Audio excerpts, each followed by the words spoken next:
여러분 안녕하십니까? 마지막에 한 번 더 하겠습니다. 안녕하십니까? 한 주일이 참 여러분은 어땠는지 몰라도 저는 빨리 갔습니다. 한 주간 동안 말씀을 전하는 시간, 또 전하는 소자와 여러분의 마음속에 함께 하신 하나님의 은혜에 감사를 드립니다. 제가 몇 번 말씀드렸지만 이 밴쿠버가 참 아주 좋은 도시네요. 제가 모르게 여러 도시 가서 전도를 했는데 다른 곳하고는 비교할 수 없이 아주 좋은 동네입니다. 이곳에 사시는 여러분들은 복 받은 분들이니까 항상 감사하고 사시기 바랍니다. 지금 한국은 거의 날마다 이 미세먼지 때문에 거의 재앙 수준의 재앙, 얼마나 심각한지 몰라요. 하루빨리 털어버리고 저도 여기 오고 싶은데 올 길이 있어야죠. 올 능력도 없고. 이런 좋은 도시에서 좋은 분들과 함께 한 주간 동안 하나님의 말씀을, 예언의 말씀을 나눌 수 있도록 저를 초청해 주시고 또 도와주신 여러분들에게 교회에 감사합니다.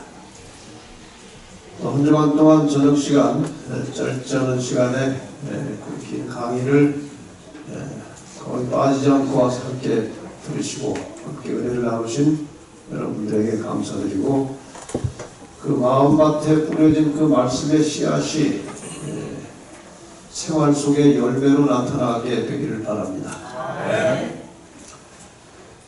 그 다음에 또 전도회를 준비하시느라고 수고하신 우리 모든 우리 또 여러분들 감사를 드리고, 또 한 주간 동안 저를 잘 목에 살려주셔서 감사합니다.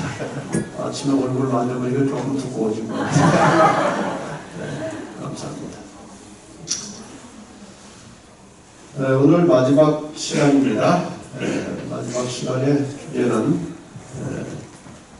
지구의 천년 휴식과 하늘에서 이루어지는 심판에 대하여 공부하겠습니다. 계시록 20장 그리고 21장, 22장까지 포함을 해서 말씀을 드리겠습니다.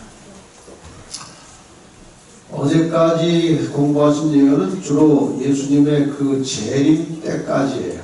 재림 전에 일어날 여러 가지 사건들, 선과 악의 싸움이 어떻게 진행되는지, 누가 누구하고 싸우면서 어떤 쟁점을 가지고 이 선악의 싸움이 일어나고 있는지, 그런 역사적인 관점에서 예언을 공부했습니다. 오늘은 이제 그 예수님께서 재림하시는 순간에 일어날 여러 가지 사건들과 그 재림 이후에 어떤 일이 전개되는지 그런 문제를 좀 다루려고 하는데, 이러한 문제는 일반인들이 참 잘 모르는 것입니다. 성경에 분명히 기록되어 있는데 이 문제를 깊이 잘 다루지를 않아서 이 하나님께서 인간을 구원하시는 이 구속사역에 대해서 상당히 막연하고 그냥 추상적인 관념적인 생각만 가지고 있지, 구체적으로 하나님께서 사람들을 어떻게 구원하시고 완성하시는지 그 내용을 잘 몰라요. 오늘 이 시간에 그 문제를 좀 다루려고 합니다. 잠언 29장 18절에 보면은 이런 말씀이 있습니다. 묵시가 없으면 백성이 방자에 행하거니와 율법을 지키는 자는 복이 있느니라. 이 말씀 속에는 상당히 깊은 뜻이 있어요. 묵시라고 하는 것은 다른 영어 성경에 보면은 리블레이션이라고 되어 있습니다. 계시예요, 계시. 묵시는 계시입니다. 요한계시록 이름이 뭡니까? 리블레이션입니다. 여기 잠언 29장 18절은 물론 이 묵시라는 말이 요한계시록이라고 하는 말은 아니지만요, 어쨌든 이 예언이 없으면, 계시가 없으면 백성이 방자에 행한다. 이 방자에 행한다는 말은 그 영어 표현을 cast off restraint 이렇게 되어 있어요. cast off는 이제 내버리는 거죠. 그다음에 restraint는 자제하고 절제하고 조심하는 것을 버린다는 말이니까 이 계시가 없으면 방향을 잡지 못하기 때문에 방향 없이 되는 대로 마구 산다는 말이에요.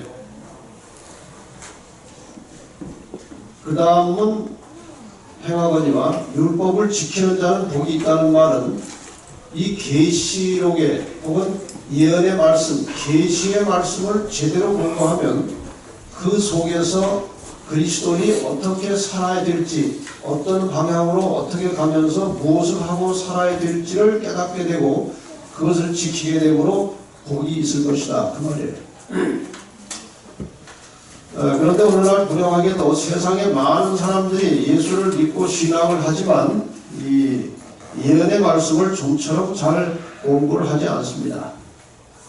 또 공부를 해도 성경 전체와 조화되도록 공부가 되는 것이 아니고 이렇게 부분적으로 따다가 그냥 현실적으로 적당하게 맞춰서 해석하는 일들이 참 많습니다. 그래서 이 마지막 시대에, 이 어둠의 시대에 우리가 올바른 방향을 향해서 바른 방향으로, 바른 방법으로 살아가기 위해서 매우 중요한 것은 이 예언서의 말씀, 계시의 말씀을 상세하게 공부해서 깨닫고 방향을 잡는 것입니다. 그래서 어제까지 여러분이 그 공부를 하시면서 이 지구 역사가 어떻게 흘러왔고 어디로 가는지 방향을 대략 잡으셨으리라고 믿습니다. 오늘 오후 특별 강의 시간에는 1시 반부터 이제 그리스도의 재림이라고 하는 그 확고한 고를 향해서 지금 가고 있는 이 그리스도인들이 어떻게 살아야 되는지 그 문제에 대한 설교를 많이 듣습니다만은 그런 것들을 전부 다 요약해가지고 한 1시간 반 정도 이제 특별한 강의를 하려고 합니다. 특별을 하다고 그래봐야 다 옛날에 들은 이야기들이 있지만 잘 간추려서 좀 요약하고 정리를 하려고 합니다.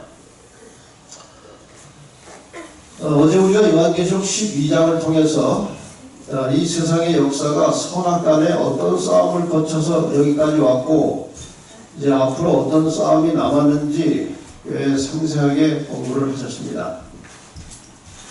계시록 12장과 창세기 3장 15절을 이렇게 연결시켜보면 이 지상 인류의 역사는 선악의 싸움이고 그 선악의 싸움의 세력을 표현하는 주체 세력은 여자와 용입니다.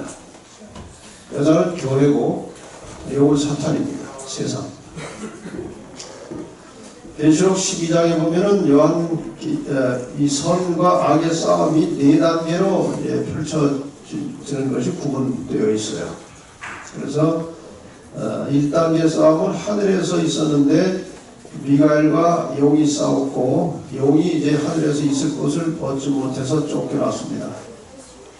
그 다음에 창조가 있었고 창조된 지 얼마 안 돼서 인간이 타락하는 일이 있었고 타락해서 죽을 수밖에 없는 인생들을 구원하시기 위해서 하나님께서 창세기 3장 15절 여자의 후손을 내려보내서 그 여자의 후손 메시아가 십자가의 희생을 치르시고 또 부활하시고 승천하시면서 인간의 구원을 이루시게 될 것이라고 예언이 되어 있습니다.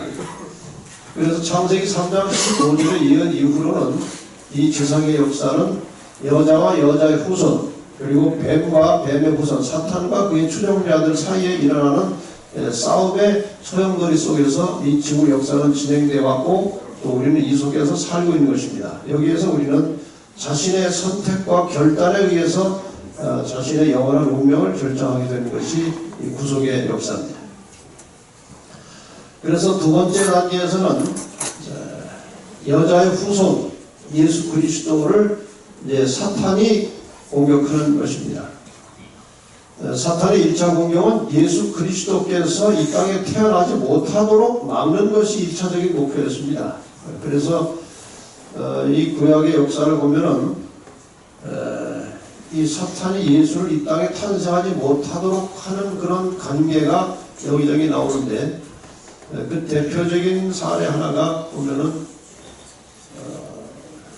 이스라엘 백성이 애굽에서 이제 고생하고 있을 때 바로 왕이 나타나가지고 이스라엘 중에 남자아이를 낳으면 다 죽이라고 그랬어요. 그랬죠? 그럼 이스라엘 중에 남자아이를 다 죽이면 여자만 남아요. 여자끼리 살다 보면 어떻게 됩니까? 멸종이 돼요. 멸종. 씨가 없기 때문에. 그래서 사탄은 이 이스라엘 민족, 특별히 그 가운데 유다 지파를 통해서 예수께서 태어날 것이기 때문에 이스라엘 민족을 다 죽여버리면 하나님께서 이스라엘 민족을 통해서 메시아를 내려보내려고 하던 계획이 실패하는 거예요.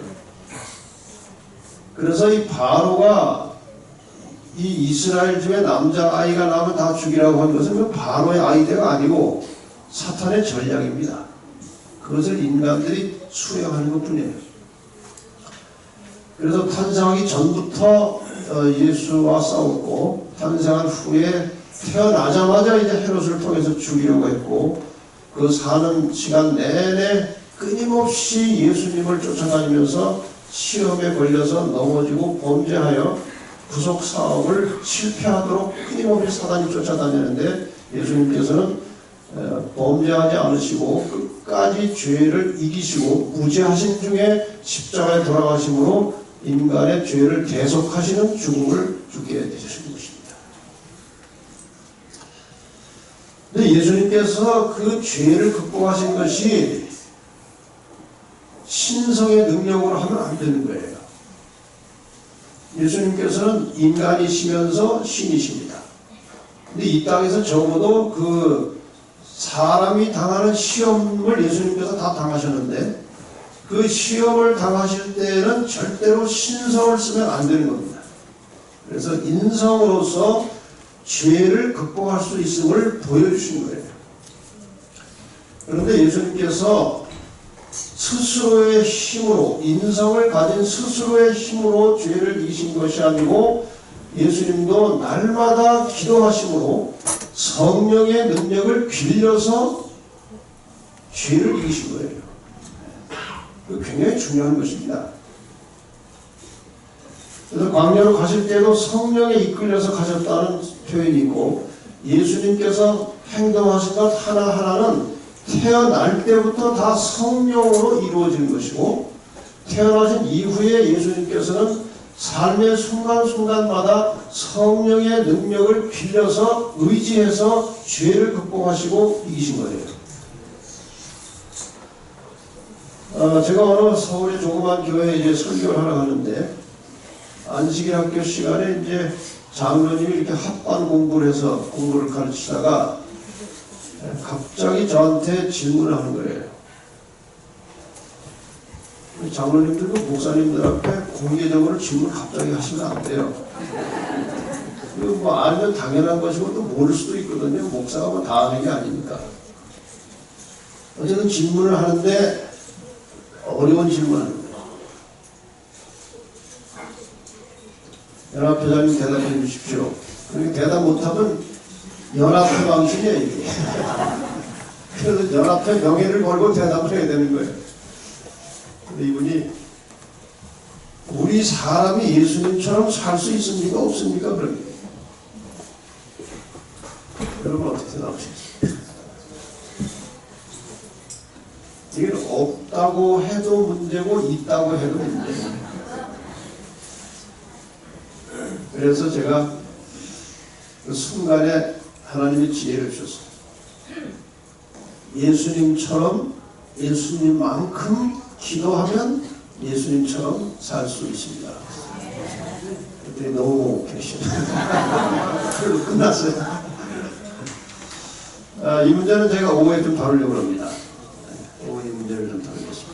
어쨌든 예수님께서는 매일 아침 충분한 기도로 성령의 재침례를 받으시고 나가서 나눌 능력을 받아서 나가셨다고 그랬어요. 그래서 죄를 짓지 않으시고 승리하셨습니다. 무죄한 중에 십자가에 돌아가셨기 때문에 우리의 속죄 제물이 될 수 있었던 것입니다. 세 번째 단계는 예수님께서 하늘로 가시고 이 땅에 남겨진 교회와 성도들을 이 세상의 세력이 이제 핍박을 하는 것입니다. 1단계에서는 로마 제국이 교회를 쓸어버리기 위해서 핍박을 가했고, 그것이 실패했을 때에 사탄은 교회를 타락시켜서 이 타락한 교회가 하나님의 참 백성들을 죽이는 그런 일들이 오랜 세월 진행되었습니다. 두 번째는 로마 교회를 통해서 하나님의 백성들을 많이 죽였고 교회를 핍박했습니다. 그러나 이 교황의 권세도 1798년에 교황 비오 6세가 프랑스에 잡혀감으로써 교황의 객관적인 힘이 끝난 것처럼 보였습니다. 예언을 공부해 보셨지만 계시록 13장에 그 죽게 되었던 상처가 다시 나음에 온 땅이 이상히 여겨 짐승을 따르더라. 1929년에 라테란 조약을 맺어서 그 이탈리아가 가지고 있던 바티칸을 다시 교황권에게 되돌려주고 주권 국가로 그 바티칸을 인정해주고 다시 살아났습니다. 1929년에. 그 이후로 교황의 세력은 급속하게 성장해서 지금은 온 세상이 그가 가는 곳마다 수만, 수십만, 수백만의 인파가 몰려다니면서 또 세상의 모든 정치가들이 그의 한마디 말 한마디에 영향을 받으면서 온 세상의 주목거리가 되어 있습니다. 그리고 네 번째 단계는 계시록 13장에서 또 12장에서 14장에서 다 공부하신 대로 남은 자손, 끝까지 하나님의 법에 충실한, 하나님의 말씀에 충실한 남은 자손들을 공격하게 될 것인데, 그 공격하는 주체 세력은 계시록 13장의 교황권과 미국이 연합된 세력으로 온 세계를 하나로 연합시켜서 남은 자손을 공격할 것인데, 외형적으로 나타나는 깃발이 있다고 했습니다. 그것은 하나님의 법에 명시된 제7일 안식일 대신에 태양신을 숭배하던 썬데이 예배를 드리는 인본주의 신앙의 가장 대표적인 상징이 안식일 대신 일요일을 선택해서 예배를 드린 것입니다. 이것이 설명으로는 예수 부활을 기념한다고 하지만 예수 부활한 사건이 중요한 것이지 그 날이 중요한 것이 아닙니다. 그리고 그날 예배하라고 하는 근거는 성경 어디에도 없고 역사적으로도 사도행전에도 예수님 부활한 이후에도 계속 안식일을 지킨 기록이 나옵니다. 이것이 인본주의 신앙의 가장 큰 대표적인 심볼이에요. 그러나 남은 자손들은 끝까지 하나님의 계명과 말씀에 충실하여 계명에 명시된 안식일을 깃발을 들고 나가는 것입니다.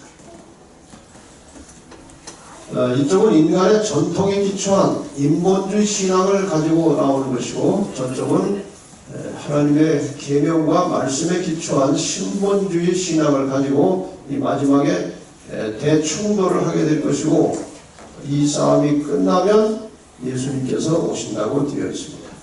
지금 그 전쟁이 막바지의 준비 단계에 있고, 조만간 이 교황의 권세가 온 세상을 하나로, 종교, 정치 다 하나로 연합시킨 다음에 그의 명령과 그의 권세에 굴복지 않는 자들을 멸망시키려고 하는 마지막 전략이 있을 것입니다. 계시록 13장에서 공부를 다 했습니다. 그러나 결국 남은 자손들이 승리할 것으로 되어 있습니다. 칼로 죽이는 자가 죽임을 당할 것이고 사로잡는 자가 사로잡힐 것이라고 계시록 13장에 기록이 되어 있습니다. 지금 현재 우리가 살고 있는 이 세상은 예언적으로 볼 때 교황의 권세를 중심으로 온 세계 국가들과 종교들이 하나로 연합하는 일들이 진행되고 있습니다. 이 진행되고 있는 과정과 절차에 대해서 제가 설명을 이미 드렸습니다. 국가들이, 종교들이 다 교황을 중심으로 하나가 되어가고 있는 것입니다. 그래서 이 마지막 때에는 거대한 2대 연합 운동이 벌어질 것인데, 하나는 교파를 초월해서 진리 중심으로 하나님의 참 백성들이 하나로 모이는 일이 있을 것입니다. 그 다음에 반대로 진리와 상관없이 진리를 초월해서 하나의 교회를 중심으로 온 세계가 연합하는 일이 벌어질 것입니다. 여기 깃발은 이미 말씀드렸습니다.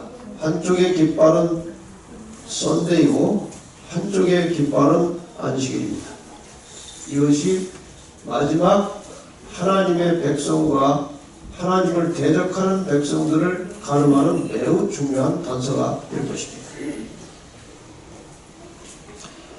지금 일요일을 안식일처럼 지키고 있는 사람들도 언젠가는 이 성경의 계명에 명시된 제7일 안식일이 올바른 창조의 안식일임을 깨닫고 아마도 회복할 날이 분명히 조만간 올 것입니다. 네. 그래서 지금은 조만간 어떤 일이 벌어질 과정에 있는가 하면은 이 남은 자손 안에도 쭉정이가 있습니다. 하나님의 말씀대로 사는 이 원칙을 알면서도 이 말씀에 순종하지 않는 사람들이 있어요.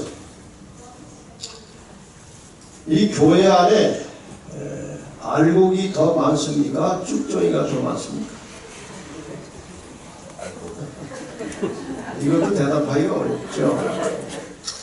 알곡이 더 많다고 하자니 현실이 그런 것 같지 않고, 쭉정이가 많다고 하자니 그럼 너는 뭐냐 그럴 것 같고. 어쨌든 쭉정이가 있습니다. 그런데 함부로 가려낼 수 없고 가려서도 안 됩니다. 왜냐하면 사람은 외모를 보지만 하나님은 중심을 보십니다.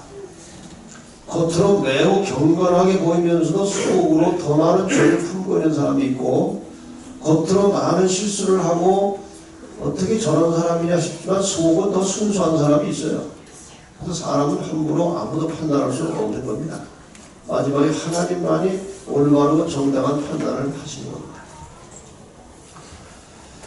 영적으로 배도한 하나님의 법도를 버리고 이교의 여러 습관들을 섞어서 예배하고 있는 영적 바벨론 안에도 알곡이 있습니다.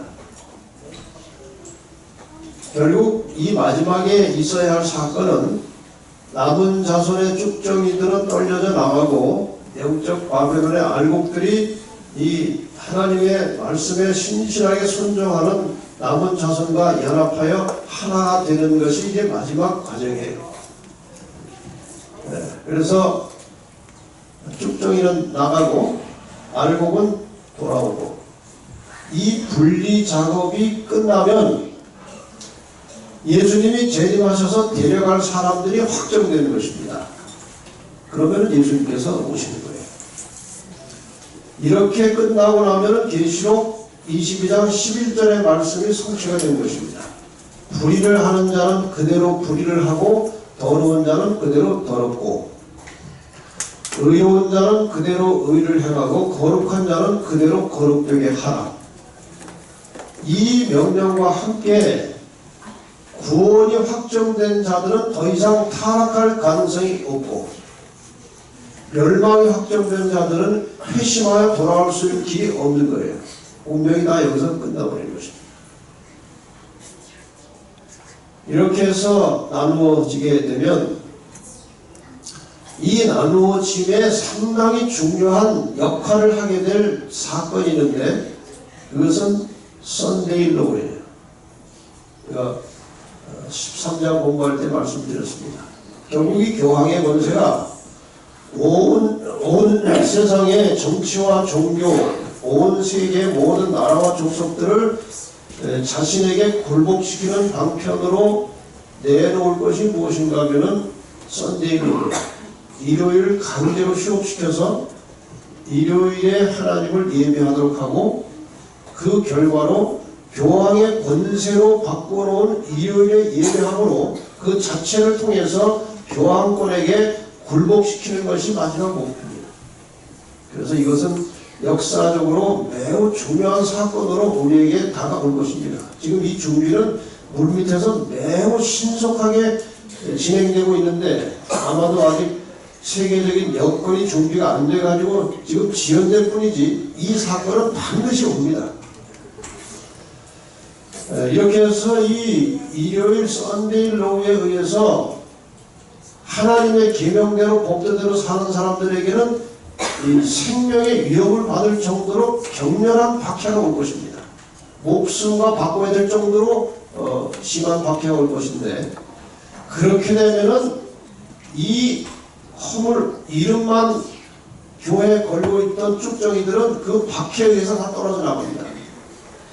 그래서 알곡과 쭉정이는 사람이 골라내는 게 아니고 박해가 가려내버리는 거예요. 본인이 할 말이 없는 것입니다. 박해가 오니까 떨어져 나가버렸기 때문에 자기가 선택한 거예요. 그 다음에 이 교회가 순결해지면 이 순결해진 교회에 큰 성령의 역사가 임할 것입니다. 이들이 큰 소리로 하나님의 법도와 마지막 그리스도의 재림을 외치게 되면 그 능력의 기별에 의해서 진리를 제대로 알지 못하던 많은 사람들이 진리를 깨닫고 이 남은 자손의 합세함으로 분리작업이 끝나는 것입니다. 이게 이제 앞으로 있을 세상에 일어날 사건에 대한 매우 중요한 예언들입니다. 이렇게 해서 구원받기로 확정된 사람들을 가리켜서 계시록 7장과 14장에서 부르는 명칭이 14만 4천이고 이 공부를 이미 다 했습니다. 그러니까 처음에 오늘 또 처음 오신 분들이 계신 것 같습니다. 뭘 하다 이제 처음 오셨는지 모르겠습니다만 아마 소식을 듣게 되신 것 같습니다. 그러니까 이 예언을 좀 공부 더 하기 원하시는 분들은 제 그 웹사이트에 들어가셔서 공부할 수 있습니다. 지리바다를 치시면 유튜브에 들어가서 제 이름을 치셔도 많이 나옵니다. 그러니까 공부를 해보실 분들은 개인적으로 그렇게 하시면 되겠습니다. 이렇게 해서 구원받을 자들과 멸망받을 자들이 구분돼서 확정되면 계시록 16장에 예언된 7 재앙이 이제 이 땅에 내려오는 것입니다. 세례받기 직전에. 이것은 무엇과 우리가 비유할 수 있는가 하면 하나님께서 이스라엘 백성들을 모세를 통해서 애굽에서 구출해 내실 때에 바로가 순순하게 내버리지 않았습니다. 그래서 재앙을 내려가지고 이 애굽을 쑥밭으로 만들었어요. 초토화시켰어요. 그리고 마지막 재앙에 의해서 이스라엘 백성들이 극적으로 탈출해서 나왔습니다. 하나님의 백성들이 마지막에 이 지구를 떠나려고 할 때 사탄이 가만히 있지 않는 거예요. 그래서 하나님께서 7 재앙을 통해서 거의 같은 원리예요.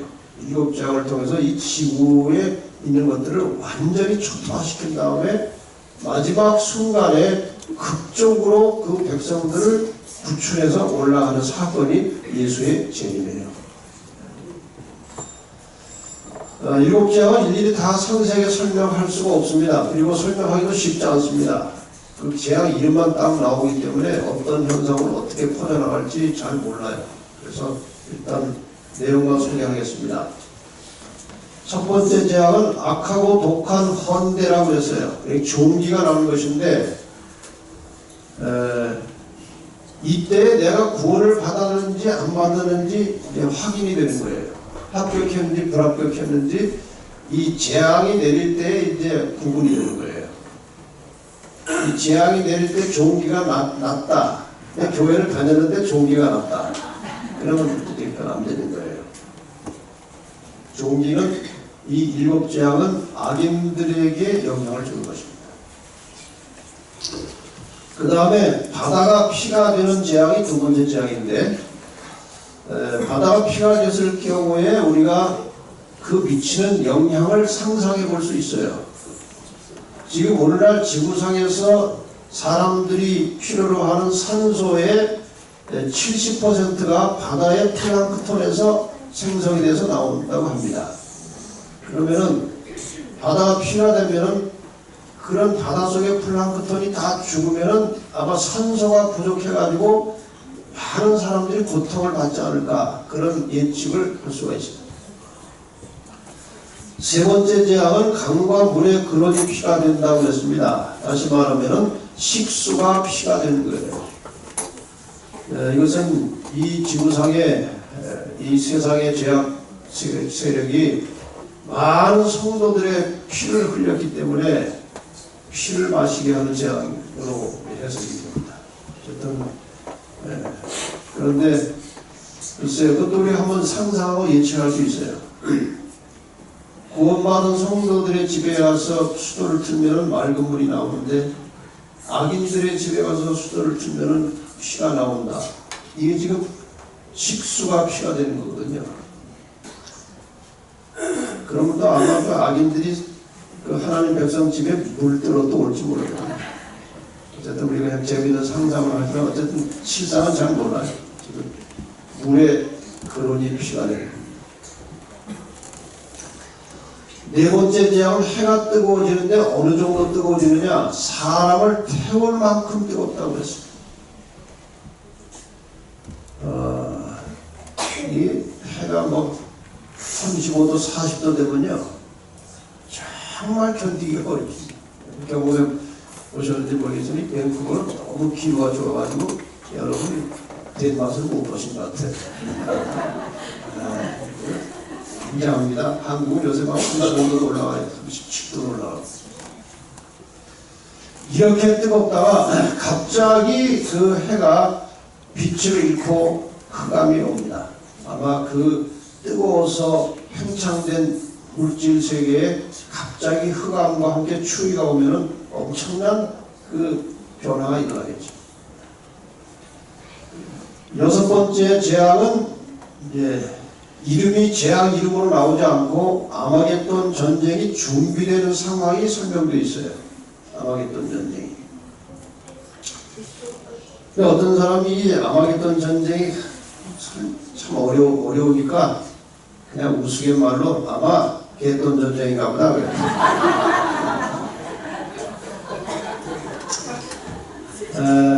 이 아마겟돈이라는 말을 우리나라 말로 겟돈이 아니고 두 단어가 합성된 거예요.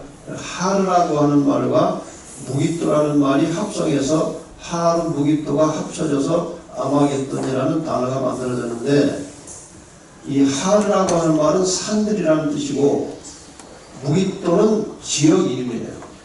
그래서 이 무깃도는 어떤 지역으로 유명한가 하면은 이스라엘 북방에 위치하고 있는데 전쟁이 났다 하면은 그 무깃도를 점령해야 유리한 겁니다.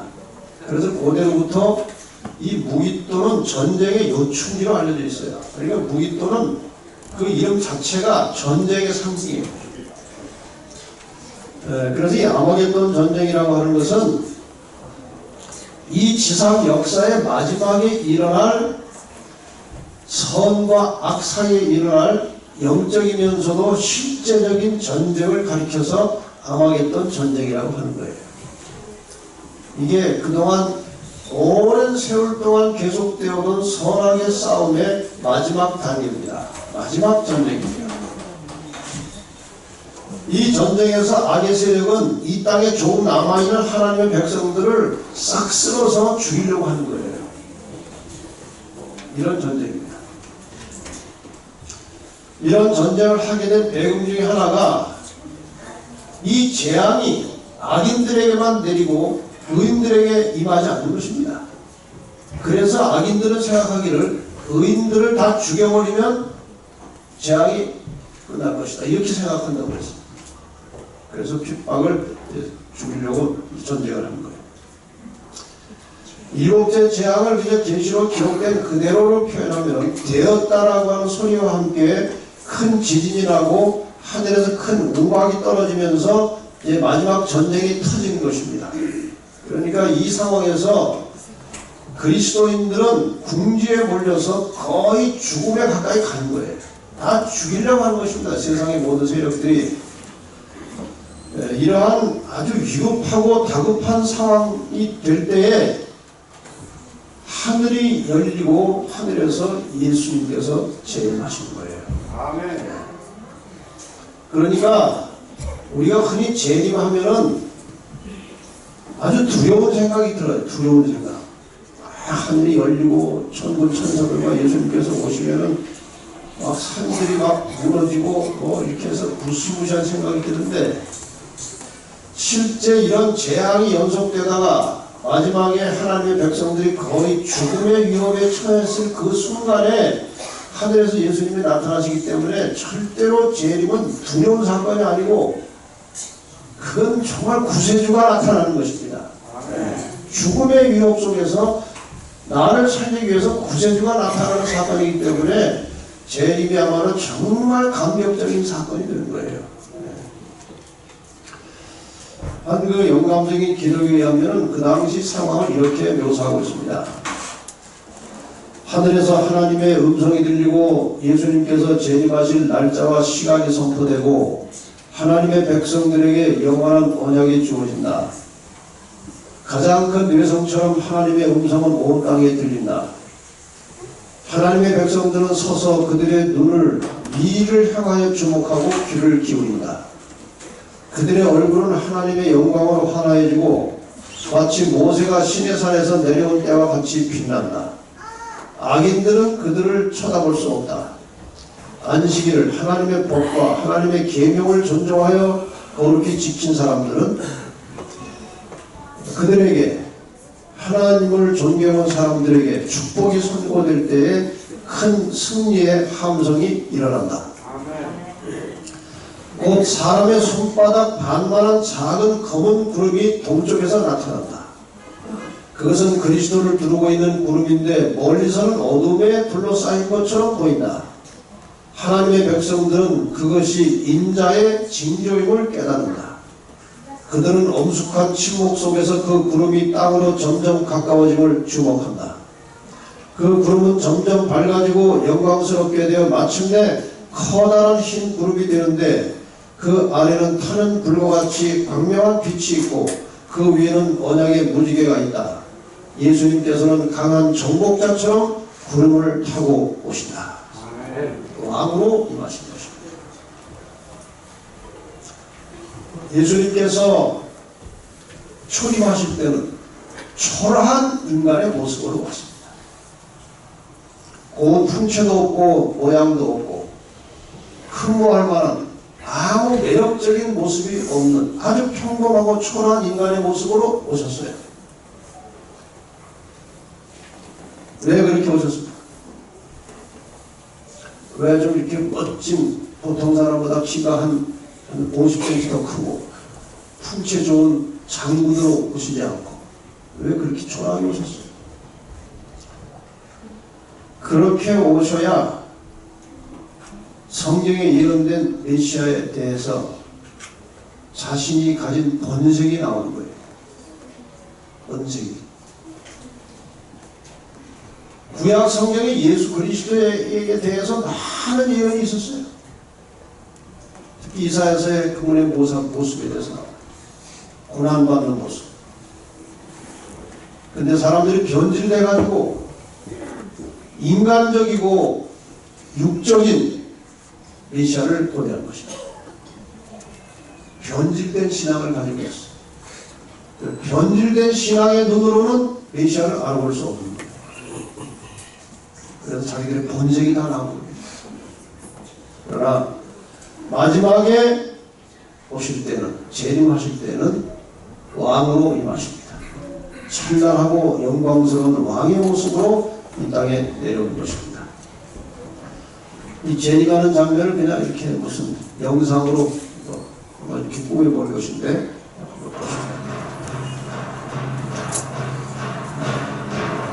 저쪽 멀리 동쪽 하늘에 구름이 나타난다고 했습니다. 그게 멀리서 보면 아주 조그매는데 이것이 점점 가까이 오는데 보니까 그것이 바로 예수께서 청년들과 함께 재림하시는 장면이었습니다.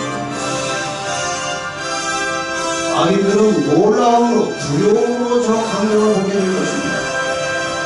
그러나 하나님의 백성들은 이미 알고 있고 기다리던 주님이 오시는 거예요. 그러므로 저 주님의 재림을 기쁨으로 맞이하고 영접하게 될 것입니다. 여러분, 이 예수님께서 분명히 조만간 지구 역사의 어느 시점에 보이는 현실로 오실 것을 믿으십니까?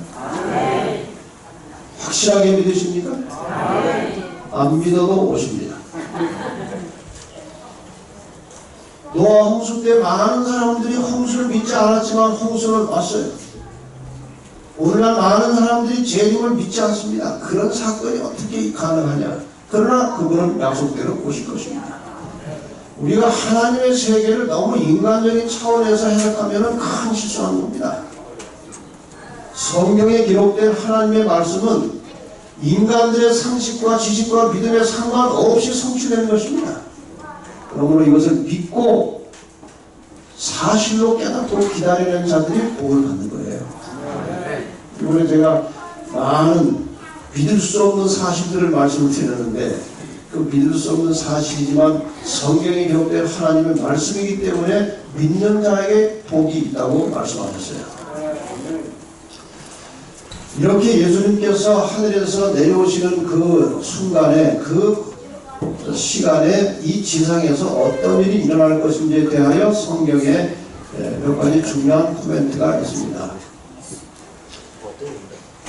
데살로니가전서 4장 16절에 보면 주께서 호령과 천사장의 소리와 하나님의 나팔로 침의 하늘로 쫓아 강림하시리니 그리스도 안에서 죽은 자들이 먼저 일어나고, 그러니까 그리스도 안에서 신앙을 가지고 예수를 믿고 구원을 확신하고 죽은 자들이 살아난다는 말이죠. 부활이죠. 그 다음에 그 후에, 그 죽은 의인들이 부활한 후에 우리 살아남은 자도, 저는 이 글을 읽으면서 참 그런 생각을 하게 됩니다. 지금 이 글을 누가 쓰고 있는가 하면 사도 바울이 쓰는 글입니다. 그렇죠? 이게 우리 살아남은 자도 한 거 보니까 사도 바울은 자기 시대에 주님이 오시는 것으로 읽고 있었습니다. 그렇지 않습니까? 우리 살아남은 자도, 그러니까 자기가 살아서 주님을 맞이할 생각을 하고 살았다 이 말입니다. 바로 이것이 무엇인가 하면은 예수님께서 말씀하신 대로 항상 깨어서 준비하고 기다리라는 메시지예요. 사람이 언제 죽을지 모르고 그 죽음의 순간이 재림의 시간하고 바로 연결되는 것입니다. 그러니까 항상 깨어서 재림 맞이할 준비를 하고 사는 거예요. 1990년대에 제가 연합회 선교부를 맡고 있을 때 전국적으로 이 재림에 대한 사상을 고취시키고 또 재림 준비를 하자고 하는 그런 의견들을 받아가지고 이제 재림에 관련된 집회를 여기저기 하고 재림에 관련된 책자도 만들어서 보급을 하고 그런 일이 있었어요. 그때 인사말을 하나 정했습니다. 재림에 관련된 집회를 할 때에 인사말을 정해가지고 다른 집회인데도 그 인사말을 서로 하자, 이렇게 해서 이제 그게 많이 퍼졌어요. 아시는 분이 계십니다. 사회자나 이 지도하는 사람이 주님 오십니다 하면은 청중들이 뭐라고 대답해요? 준비합시다. 아, 여기서 다 퍼졌군요. 이런 인사를 했어요. 그런데 충청도 어느 교회에서인가 그럼 맨날 준비하다가 말이야, 준비가 제대로 안 되는데 주님이 오시면 어떻게 되느냐. 그러니까 인사말을 바꾸자 그래요. 자기들끼리 바꾸는 거예요. 뭐라고 바꾸는가 하면 주님 오십니다 하면은 준비 끝내시오 이렇게 그래서 그게 상당히 일리가 있는 거예요. 준비를 해가는 게 아니고 어느 순간에 내 목숨이 다할지라도 그 순간에 재림을 맞이할 수 있는 상태로 준비되어 있어야 된다는 거예요. 그러니까 이 문제도 또 관련해서 오후에 다시 좀 들어보도록 하겠습니다. 이렇게 해서 죽은 의인들이 부활하고 살아있던 성도들이 그들과 함께, 그렇죠. 그들과 함께 어디로 올라가요? 구름 속으로 끌어올려 가서 공중에서 주님을 만난다고 했어요. 근데 이 성경절을 어떤 사람들은 잘못 해석해가지고 휴거라는 말을 만들었어요. 휴거. 예수님이 안 보이시게 어딘가 있는데 이 운전하는 사람이 갑자기 그냥 운전대를 놓치고 올라간다는 거예요. 휴거. 그 휴거 사건 때문에 한국이 큰 공격을 치렀습니다. 1992년도에 이양국의 목사가 1992년 10월 며칠에 모신다고 이래가지고요. 휴거 있다. 나라가 아주 떨어졌습니다. 그 전까지는 예언 세미나 하면요 사람들 많이 왔어요. 근데 그 휴거가 불발된 뒤로는 예언 세미나 하면 사람들이 웃어요. 그게 사탄의 일이었습니다. 예수님께서 재림하실 때는 모든 사람이 복에 오십니다. 오는 가운데 오시고 예수님께서 계신 가운데 죽은 자들이 의인들이 부활에 일어나고 살아있던 의인들이 부활한 의인들과 같이 어느 거 먼저 가는 게 아니에요. 같이 공중에서 예수님을 영접한 다음에 어디로 가는가 하면은 하나님의 보호자가 있는 하늘로 가서 그 뒤로는 항상 주님과 함께 영원히 사는 거예요. 이것이 구원이에요. 자, 그 다음에 또 무슨 일이 있는가 하면은 그 부활할 때 또 살아있던 자들이 공중에서 공중으로 올라가려면 지금 현재 이런 상태로는 어떻게 올라갑니까? 이거 프로펠러도 한다고. 달라져야 되는 거예요. 하나님께서 우리와 함께 영원히 살겠다고 하셨기 때문에 하나님의 세계에서 같이 살 수 있는 피조물로 바뀌어야 돼요. 그래서 고린도전서 15장 51절 52절에 보라 내가 너에게 비밀을 말하는 우리가 다 잠잘 것이 아니요 마지막 나팔에 순식간에 호련히 다 변화하리니 그렇게 되어 있어요. 나팔 소리가 나면 죽은 자들이 썩지 않을 것으로 다시 살고 우리도 있는 그대로 가는 게 아니고 어떻게 돼서 올라가요? 변화돼서 올라가는 거예요. 이게 어떤 변화냐 이거예요. 지금 우리가 영혼이라고 하는 말은 쓰지만 실제 영혼에 대해서 충분히 이해를 못합니다. 왜? 이 제한된 시간 속에 살고 있는 인간들이 영혼을 이해할 수가 없는 거예요. 그렇지 않습니까? 하루살이가 내일을 이해 못하는 듯이 인간들이 영혼을 이해 못하는 것입니다. 저희 집 아이가 한 6살쯤 됐을 때 학교 아직 가기 전인데 어느 날 질문을 저한테 하는 거예요. 아빠 하늘나라 가면 영원히 살아? 그래요. 그렇다. 아 지겹겠어. 보세요. 지금 우리가 이런 상태로요 영원히 사는 건 지겨운 일입니다. 그렇지 않습니까? 그 죽을 때 죽기는 싫지만 말이에요. 그런 상태로 영원히 산다고 해보세요. 이게 보통 문제가 아닙니다. 여기서 호련히 변화된 것은 영원이라는 시간 속에서 하나님과 함께 대면하여 살 수 있는 다른 피조물로 변화되는 거예요. 영원이라는 시간 속에서 적응할 수 있는 하나님과 함께 대면하여 살 수 있는 그런 완전한 피조물로 호련히 바뀌어서 공중에서 주님을 영접해서 하나님께로 가는 것입니다. 그러면 이 땅에 살아있던 악인들은 어떻게 되느냐? 예수께서 저의 능력의 천사들과 함께 하늘로부터 불꽃 중에 나타나실 때 하나님을 모르는 자들과 우리 주 예수의 복음을 복종치 않는 자들에게 형벌을 주시니 이런 자들이 주의 얼굴과 그의 신의 영광을 떠나 영원한 멸망의 형벌을 받으리로다. 일단 이 지상에 남아있던 예수님 재림하실 때에 지상에 있던 자들은 악인들은 두 종류입니다. 하나님을 모르고 하나님을 무시하고 거역하고 배반한 자들이 있어요. 그들과 예수의 복음을 듣긴 들었지만 복종치 순종치 않았던 자들이 있어요. 이 두 종류의 사람들에게는 멸망의 형벌이 있어서 일제히 다 죽는 것입니다. 이 상태에 대해서 예레미야 25장 33절에 현대인 번역에 이렇게 기록되어 있습니다. 그날에 여호와에게 죽임을 당한 자들의 시체가 땅 이 끝에서 저 끝까지 질비하게 흩어져 있을 것이며 그들을 위해 슬퍼하거나 그들의 시체를 싸서 묻어주는 자가 없어 그 시체들이 땅바닥에 흩어져 있는 구름더미 같을 것이다. 왜 사람이 죽었는데 같이 슬퍼해주거나 시체를 싸서 묻어줄 사람이 없습니까? 같이 다 죽은 거예요.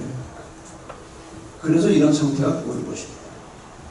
아주 처참한 황폐된 지상의 상태가 일단 오는 겁니다. 이런 상태에서 사탄이 어떻게 되느냐 하는 것이 계시록 20장에 나오는데 이게 참 아주 신기한 것입니다. 또 내가 보면 천사가 무저갱 열쇠와 큰 쇠사슬을 그 손에 가지고 하늘로서 내려와서 용을 잡으니 곧 옛 뱀이요 마귀요 사탄이라. 잡아 1000년 동안 결박하여 무저갱에 던져 잠그고 그 위에 인도하여 1000년이 차도록 다시는 왕국을 미혹하지 못하게 하였다가 그 후에는 반드시 잠깐 놓이리라. 이게 아주 중요한 대목이에요. 일단 예수님 재림할 때 누가 이제 잡히는 것입니까? 사탄이 잡히는 것입니다. 용을 잡으니 뱀 마귀 사탄이라. 얼마 동안? 1000년 동안 결박해서 무저갱에 던져 잠그고 이렇게 되어 있습니다. 이게 상징적인 단어입니다만 사람들이 이것을 가지고 또 이상하게 해석하는 사람들이 있어요.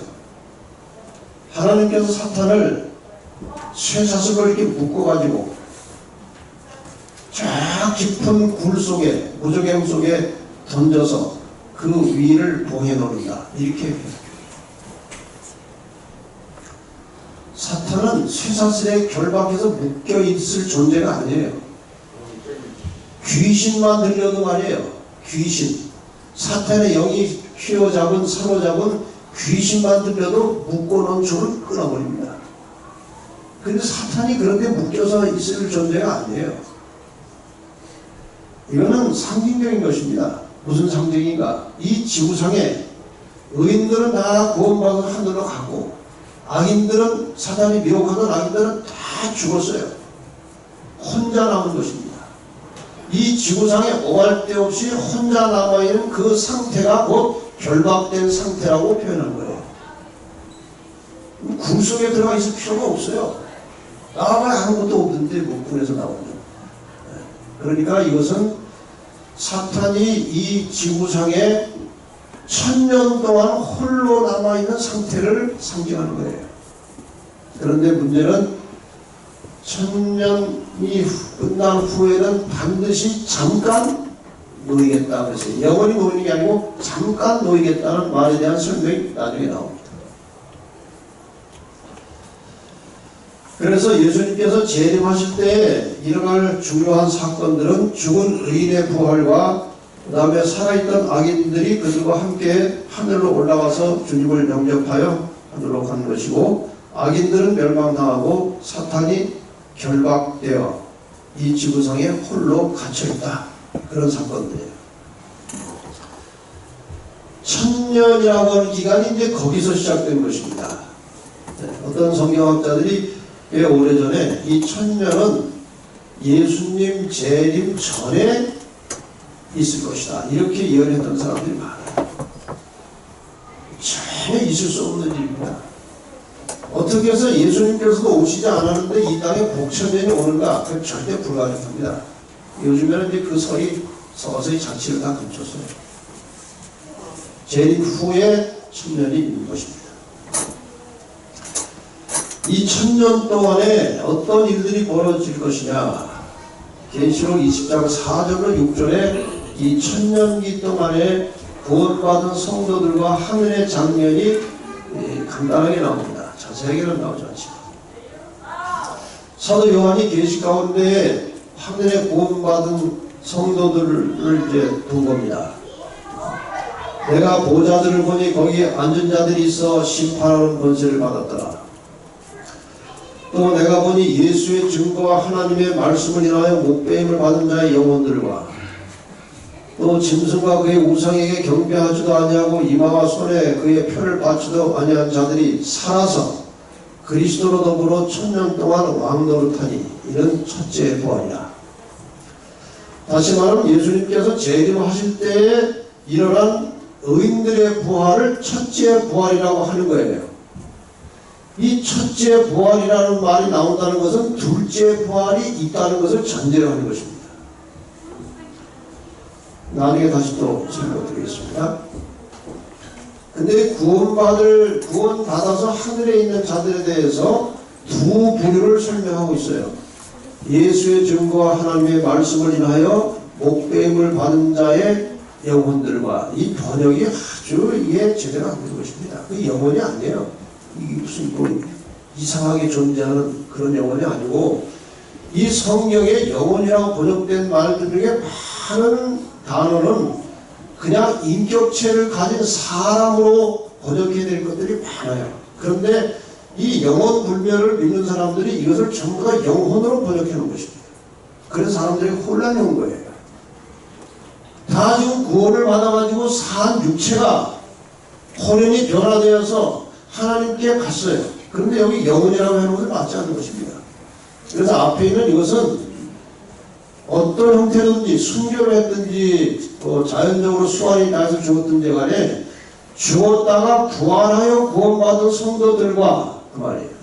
그 다음에 짐승과 그의 우상에 경배하지도 않고, 이거는 이제 이미 공부하신 대로 마지막 때에는 이 짐승과 싸우게 될 것이고 짐승에게 굴복하라는 명령을 받게 될 것이고, 그것을 거스려서 그 환난을 통과한 사람들이 있어요. 이제 살아서 구원받는 자들입니다. 그래서 부활하여 구원받은 자들과 살아서 구원받은 자들이 다 같이 그리스도로 더불어 1000년 동안 왕노릇 하겠다 그 말이에요. 이 첫째 부활에 예수님께서 재림하실 때에 부활한 자들이 복이 있고 거룩하다 그랬어요. 그 다음에 둘째 사망이 그들을 다스리는 권세가 없고, 지금 첫째 사망이라는 단어는 없어요. 근데 바로 둘째 사망이라는 말이 나온다는 것은 첫째 사망도 있다는 겁니다. 그럼 첫째 사망은 무엇이고 둘째 사망은 무엇이고, 첫째 부활은 무엇이고 둘째 부활은 무엇인지 나중에 다 한꺼번에 설명을 드리겠습니다. 둘째 사망이 그들을, 다시 말하면 예수님 재림하실 때에 구원받은 성도들에게는 둘째 사망이 없다는 말이죠. 그들을 다스리는 권세가 없고, 도리어 그들이 하나님과 그리스도의 제사장이 되어 1000년 동안 그리스도로 더불어 왕노릇하리라 이렇게 되어 있습니다. 구원받은 성도들이 이 땅이 1000년 동안 황폐되어 있는 중에 구원받은 성도들이 하늘에서 무슨 일을 할 것인지 상세하게 나와 있지는 않아요. 근데 아마도 우리가 추측을 해보면은 아마 하늘 여기저기 그 투어를 할 수도 있겠죠. 여러 별세계 투어를 할 수 있을 것이고, 그 다음에 이 20장에 나타난 매우 중요한 것은 심판을 하는데 책들이 펴 놓였다라고 그랬어요. 그들이 심판을 하겠다고 그랬고, 또 여기에는 왕노릇 하겠다고 그랬어요. 이 왕노릇 한다고 하는 말은 여러 가지 의미가 있겠지만, 이 심판과 관련시키면 옛날에는 왕들이 심판도 같이 했습니다. 여러분 솔로몬이 그 두 애기 엄마 심판하는 얘기 아십니까? 왕들이 심판을 겸했어요. 중요한 심판. 그래서 아마도 이 왕노릇 한다는 여러 기능 중에 하나는 그 심판하는데 책들이 펴 놓였고, 왕노릇 한다는 말을 이렇게 합쳐놓으면은 구원받은 성도들이 하늘에서 그리스도와 함께, 하나님과 함께 천사들과 더불어서 심판을 하겠다는 것인데, 누구를 심판하느냐? 죽은 악인들의 죄를 심리하여 그들이 왜 구원받지 못했는지를 정확하게 알게 되겠다. 우리가 하늘에 가면 3번 놀랄 것이라고 옛날에 어떤 신실한 기독교 우리 그리스도교인이 그런 글을 써놓은 걸 제가 봤어요. 3번 놀랄 거라고. 첫째는 나 같은 죄인이 이런 곳에 왔다는 것 자체가 놀라운 일이라고 했어요. 또 한 가지는 이 사람은 어떻게 왔을까? 그것도 이제 놀라운 일. 그 사람이 왜 못 왔을까? 그런 일이 절대로 있어서는 안 되겠지만 여러분이 다 갔는데 죄가 안 보였다 이겁니다. 돌을 숨어서 죄를 져가지고 왔을까? 그럴지 몰라요. 그래서 이 하나님께서 이 구원받은 피조물들에게 그런 모든 것들을 같이 살피시면서 하나님이 정말 사랑이시고 공의로우시다는 생각이 영원히 꽂히도록 새겨지도록 하나님께서 같이 심판하신다. 그리고 심판의 결론은 참으로 하나님은 사랑이시고 공의로우신 분이시다 하고 그분을 찬양하게 되는 결론이 나올 것입니다. 사도 바울도 이미 계시적인 안목을 가지고 고린도전서 6장 2절 3절에 이렇게 예언을 했습니다. 성도가 세상을 판단할 것을 너희가 알지 못하는, 이건 재판하는 거예요. 판단이라는 것은 저지. 우리가 천사를 판단할 것을 너희가 알지 못하느냐, 이건 악한 천사까지도 성도들이, 구원받은 성도들이 다 같이 재판을 하겠다는 거예요. 이 말씀이 이미 다 나와 있는 것입니다. 이것이 지금 계시록 20장에 상세하게 그렇게 기록이 되는 것입니다. 하늘에서 그렇게 심판이 진행되는 동안에 이 땅은 이렇게 황폐한 중에서 천년의 세월이 흐를 것이고 사탄 마귀가 홀로 남아서 저렇게 사슬로 묶여나갔지만 꼼짝 못하고 결박된 상태로 있을 것이 계시록 20장의 메시지예요. 자, 천년기가 지속되는 동안에 지금 어떤 일이 벌어질지 공부를 했습니다. 지구는 황폐되고 사탄은 갇혀있고 악인들은 죽어있고 성도들이 세상을 심판할 것이다.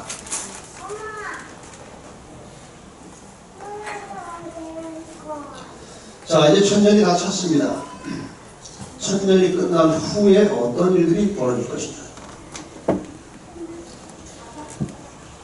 이 스가랴 14장 4절 5절은 하나님께서 인간을 구원하시는 구속의 역사에서 매우 중요한 성경절이지만 꽤 많은 사람들이 깊이 보지 않는 성경절입니다. 그날에 그의 발이 예루살렘 앞 곧 동편 감람산에 서실 것이요 감람산은 그 한가운데가 동서로 갈라져 매우 큰 골짜기가 되어서 절반은 산 절반은 붕으로 절반은 나무로 옮기고 나의 하나님 여호와께서 임하실 것이요 모든 거룩한 자가 주와 함께 하리라. 이게 무슨 말입니까?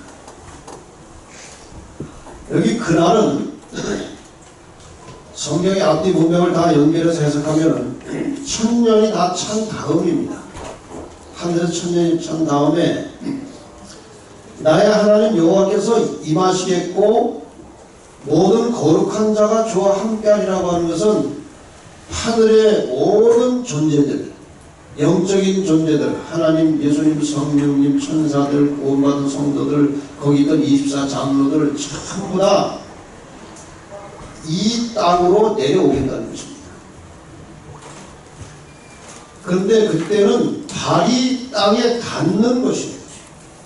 재림할 때는 발이 땅에 닿지 않았어요. 공중에 있었어요. 그런데 여기 지금 천년이 찬 다음에 하늘의 모든 가족들이 내려올 때는 이 지구 바닥에 임하는 것입니다. 여기에 맞이할 평지가 쫙 깔려서 만들어지고 내려오는 거예요. 사도 요한은 또 무슨 계시를 받는가 하면은 성도들이 하늘의 모든 거룩한 자들이 이 땅으로 내려올 때에 계시록 21장 2절에 보면은 또 내가 보매 거룩한 성 새 예루살렘이 하나님께로부터 하늘에서 내려오니 그 예비한 것이 신부가 남편을 위하여 단장한 것 같더라. 그러니까 예수님께서 제자들에게 내가 너희를 위하여 처소를 예비하러 가노니 처소를 예비하면 다시 와서 처소가 내려온 게 아니에요. 그 당시에는 그냥 처소는 하늘에 있고 그 다음에 예수님께서 그냥 오셔서 우리를 데리고 우리를 올라가신 다음에 천년이 차고 나면은 그 마련한 처소 새 예루살렘 성이 이 하늘에서 땅으로 내려온다는 사실을 사도 요한이 계시를 통해서 본 것입니다. 자, 이렇게 해서 이 땅에 어느 한 지역에, 근데 이것이 우리가 또 좀 문자적으로 이렇게 좀 상상해 볼 수 있는 것이 있는데 그의 발이 감람산 동편에 서겠다고 되어 있어요. 혹시 예수님께서 어느 지점에가 오셔야 되는데 공간적으로 감람산에서 승천하실 때에 하늘로 올라가시면 본 그대로 오시겠다고 했으니 그쪽에 오시는 게 아닌가 그런 우리가 상상하죠. 어떤 분은 확정적으로 그렇게 설명하는 분도 있어요. 여기에 대해서 어떤 분들은 예수의 재림은 온 세상 모든 사람이 다 볼 수 있는데 그 한쪽에 오시면은 이쪽 반대쪽에 있는 사람들은 어떻게 보냐 이래요. 지금 월드컵 하면요 저쪽 구석에서 축구하는 걸 방방에 앉아서 다 봐요. 물론 실제 장면 아니지만 다 봅니다. 그러니까 그거보다는 상상도 상대도 할 수 없는 탁월한 과학자이신 하나님께서 어떤 방법으로든지 재림하시는 장면을 온 세계의 모든 사람들이 다 볼 수 있도록 하실 테니까 아무 걱정하지 마세요. 네, 어떻게 보나 나는 여기 있으면 어떻게 걱정하지 마세요. 모든 자가 그분을 볼 수 있도록 하나님께서 다 역사하실 것입니다. 너무 하나님의 세계와 그분의 일을 인간적인 차원에서 이해하려고 자꾸 애쓰지 마세요.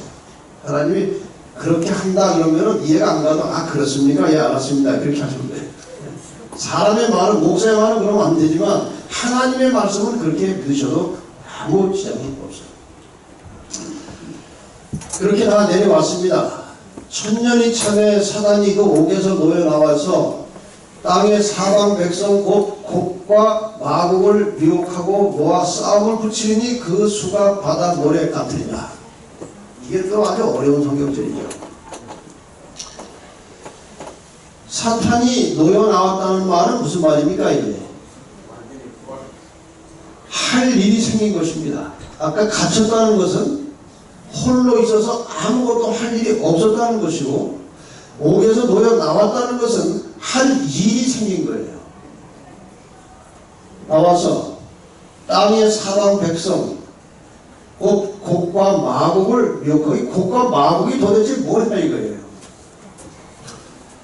어쨌든 이 곡과 마곡을 미혹하고 싸움을 또 하는 거예요. 이 사탄은 죽을 때까지 싸움만 하는 거예요. 또 마지막 싸움을 하는데 이 싸움의 대상이 누굽니까? 구원받고 하늘에 있다가 땅에 내려온 성도들입니다. 또 공격하려고 하는 거예요. 그럼 사단이 미혹하는 곡과 마곡은 무엇이냐? 에스겔 38장 1절로 3절에 이 똑같은 단어가 나옵니다. 너는 에스겔 선지자에게 하나님께서 너는 마곡 땅에 있는 그리고 마곡은 지명입니다. 지명. 마곡은 지명이고 곧 로스와 메섹과 두발 왕. 그러니까 곡이라는 말 다음에 곧이 나온다는 것은 곡은 그 다음의 내용이에요. 로스와 메섹과 두발 왕에게 그러니까 이 사람들이 곡이에요. 곡. 쉽게 설명하면 이것입니다. 예루살렘을 중심으로 이스라엘 예루살렘을 중심으로 북방에 북쪽에 항상 이스라엘을 괴롭히는 족속들이 있었어요. 그래서 예루살렘 이스라엘 북쪽에 있는 이스라엘 백성들을 괴롭히는 족속들이 살고 있는 지역을 마곡이라고 하는 것이고, 그 지역에서 계속 일어나는 왕들을 곡이라고 하는 거예요. 그래서 곡과 마곡이라고 하는 저 단어는 하나님을 대적하고 그 백성들을 공격하는 모든 세력들을 다 합쳐서 곡과 마곡이라고 한 거예요. 그러니까 사탄이 놓여 나왔다는 것은, 또 곡과 마곡, 하나님을 대적하는 세력들이 눈에 보였다는 것은 죽은 악인들이 부활한 것입니다. 죽었던 악인들이 부활해서 다 일어난 거예요. 그 전체를 가리켜서 곡과 마곡이라고 그런 겁니다. 하나님을 대적하는 악의 세력이기 때문에. 자, 이제 여러분께서 두 부활과 두 사망을 이해할 수 있도록 모든 내용이 다 나오기 때문에 모아서 설명을 드리려고 합니다. 저렇게 예수님께서 재림하시고 중간에 천년기가 있고 다시 오셔서 이 세상을 재창조하는 역사가 이제 계시록 21장, 22장에 연속해서 나오죠. 재림할 때, 예수님께서 재림할 때의 부활을 의인의 부활이라고 하고, 천년 후에 마지막에 있을 부활을 악인의 부활이라고 합니다. 악인들이 부활한 거예요. 그 다음에 의인의 부활이 첫째 부활이고 악인의 부활이 둘째 부활입니다. 이해가 되시죠? 이제? 분명히 예수님께서 요한복음 5장 28절과 29절에 악인의 부활에 대해서 말씀을 하셨어요. 이를 기이 여기지 말라.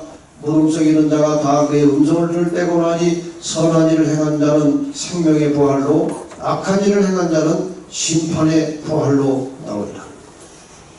의인도 부활하고 악인도 부활하는데 부활한 시점이 다를 거예요.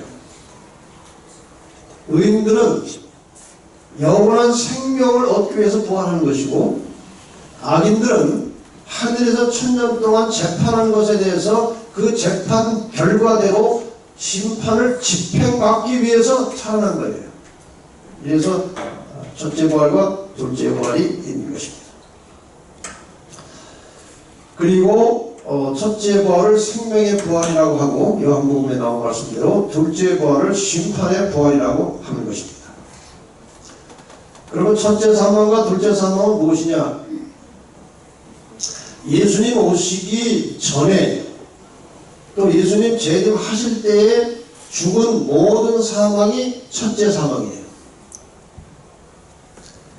그 다음에 천년이 찬 다음에 악인들이 이제 부활을 해가지고 예루살렘 성과 성도들을 공격하라고 할 때 하늘에서 불이 내려와 저들을 소멸하겠다고 되어 있어요. 그래서 두 번 죽는 것입니다. 그때 죽음이 둘째 사망이에요. 그러니까 특별한 케이스도 물론 있겠지만 전체적으로 세 부류의 사람들이 있는 것입니다. 한 번 죽는 사람이 있고, 두 번 죽는 사람이 있고, 한 번도 안 죽는 사람도 있어요. 한 번 죽는 사람은 누굽니까? 재림 전에 죽었던 의인들은 한 번 죽어요. 누가 두 번 죽어요? 모든 악인들은 두 번 죽어요. 재림 전에 죽었거나 재림 시에 죽어요. 그리고 부활해서 다시 죽어요. 두 번 죽어요. 한 번 죽는 것도 억울한데 두 번 죽어요. 한 번도 안 죽는 사람 누굽니까? 살아있는 동안에 마지막 환난을 통과하고 재림을 맞이한 사람들은 살아서 그냥 바로 영생으로 연결되기 때문에 죽지 않는 거예요. 그거 참 얼마나 놀라운 축복입니까? 이 놀라운 축복을 경험할 사람들은 마지막 때에 짐승에게 굴복하지 않고 목숨을 걸고 하나님께 충성하다가 산채로 불림을 받는다. 세상에 돌아가는 거 보니까 우리가 그렇게 될 가능성이 조금 있어요. 예수님이 오셔야만 될 때가 된 거예요. 여러분 지금 이 세상이요, 정말 이대로 가면 안 됩니다. 그 말씀을 여기서 드리는지 모르겠습니다. 드린 것 같은데 그때 못 오신 분들을 제가 다시 말씀드립니다. 미국에서 어떤 목사님 설교하시다가 하나님 소돔 고모라 사람들한테 사과하세요. 사과하세요. 왜 하나님 소돔 고모라에게 사과해야 됩니까? 소돔 고모라가 멸망당한 이유가 동성 연애 때문에 멸망당한 거예요. 그래서 사도마이트라는 단어 자체가 이상한 성행위, 비정상적인 성행위를 사도마이트라고 해요. 소돔에서 나온 단어입니다. 롯의 집에 손님들이 왔을 때 그 동네 사람들이 저녁에 와가지고 끌어내라, 우리가 그들을 상관하리라, 이렇게 되어 있거든요. 그 상관이 영어 성경에는 섹스예요. We will have sex with them, 이렇게 되어 있어요. 동성 연애가 완전히 보편화되어 있었어요. 소돔 고모라에. 그래서 동성 연애 때문에 소돔 고모라가 즉결 심판으로 본보기 심판을 받는 겁니다. 왜 이 목사님이 하나님한테 사과하라고 그랬어요? 동성 연애한 것 가지고도 그렇게 심판하셨는데 요즘 결혼을 하는데 왜 가만히 계십니까? 요즘에 동성끼리 결혼을 하지 않습니까? 하나님 빨리 오셔야 됩니다. 빨리. 하여간 세상의 여러 가지 징조들은 주님이 빨리 오셔야만 할 때가 되었습니다. 우리가 잘 준비하고 기다렸다가 산채로 영생에 들어가는 사람들이 이 자리에서 많이 일어나게 되기를 바랍니다. 이렇게 이제 싸움 준비가 됐고 저희가 지면에 널리 퍼져 성도들의 짐과 사랑하시는 성을 두르매 여기 이제 싸움꾼들은 다 모였겠죠. 어쨌든 이들이 힘을 모아서 예루살렘 성과 성도들을 공격하려고 이제 행진을 하려고 하는 것입니다. 이 상태가 이렇게 줄 맞춰서 할 것 같지는 않아요. 이거 그린 사람은 잘못한 것 같아요. 복잡하게 줄을 언제 저렇게 맞추겠습니까? 어쨌든 악인들의 무리를 충동시켜서 사탄이 주동이 돼가지고 예루살렘을 치려고 포위를 했을 때에 불이 내려오기 전에 이 사건이 있을 것이라고 한 영감된 글에 나와 있어요. 이제 그리스도께서는 원수들 앞에 다시 나타나신다. 그 성, 예루살렘 성보다 훨씬 높은 곳, 찬란한 황금 기초 위에 높이 들린 보좌가 있다. 하나님이 내려오셨기 때문에 보좌가 있는 것입니다. 그 보좌에 하나님의 아들이 좌정하시고 그분의 나라의 백성들이 그 주위를 둘러싼다. 그리스도의 권능과 위엄은 우리의 말로 표현할 수 없고 붓으로 묘사할 수 없다. 영원한 아버지의 영광이 그분의 아들을 둘러싼다. 예수 믿는 사람과 그리스도를 핍박하고 조롱하던 수많은 악인들이 이 장엄한 광경을 보면서 아마 땅을 치고 통곡하고 후회할 것입니다. 이렇게 될 줄은 몰랐다. 이러한 상황에서 계시록 7장 10절에 나타난 하나님께 영광 돌리는 찬양이 터져나오는 거예요.